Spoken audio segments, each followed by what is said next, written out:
Sa kabila ng mga pagsubok sa buhay, tutok at determinado sa kanilang pagsasanay ang dalawa pang Pinoy weightlifting qualifiers sa 2024 Paris Olympics.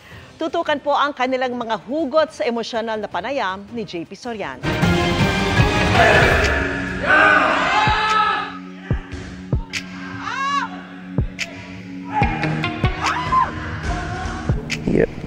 Hindi ko naintindihan ng iba eh.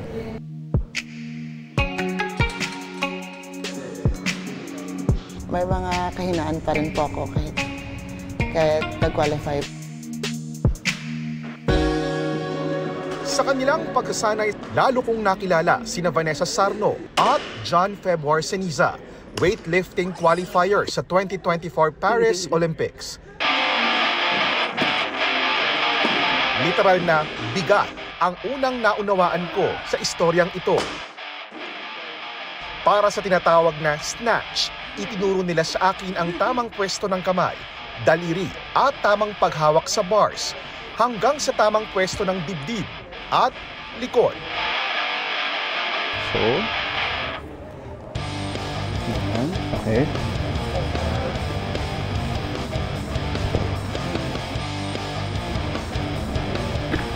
Tama? Tama? Tataas ko na yung kamay niyo kasi mag-aano tayo eh sa Olympics, no? Iisipin mong mala superhero ang ating mga Olympians. Ang 20 taong buhola ng si Vanessa, binasag ang 108 kilograms na Philippine record na siya rin ang may hawak nang mabuhat ang 110 kilograms sa snatch category. Pero sa aming kwentuhan, naunawaan kong tulad din siya ng marami sa atin. Kailangang malagpasan ang sariling pagdududa.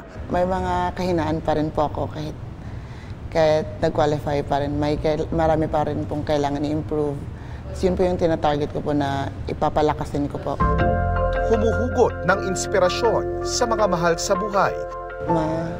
Gusto kong magpasalamat sa lahat ng sacrifices mo para sa amin at sana malaman mo na dinedicate ko tong laro para sa'yo, para sa inyo po.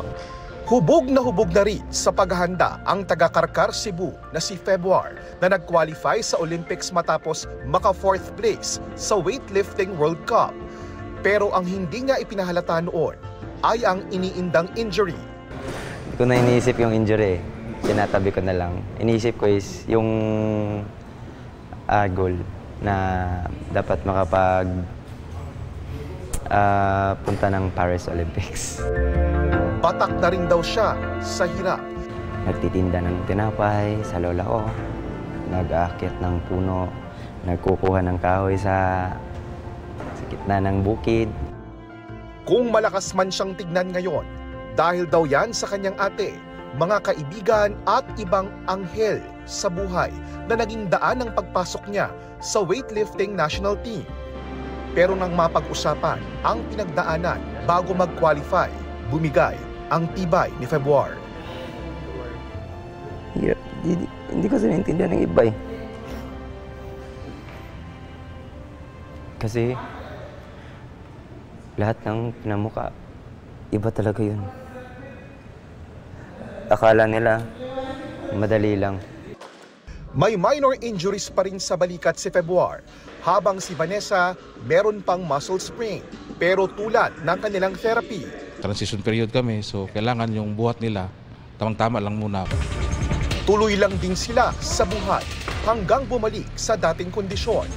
Anong reason Sa huli, bakit kailangan hindi pala halaga lang ng lakas ang aking matututunan, kundi halaga din ng disposisyon laban sa mga hamon.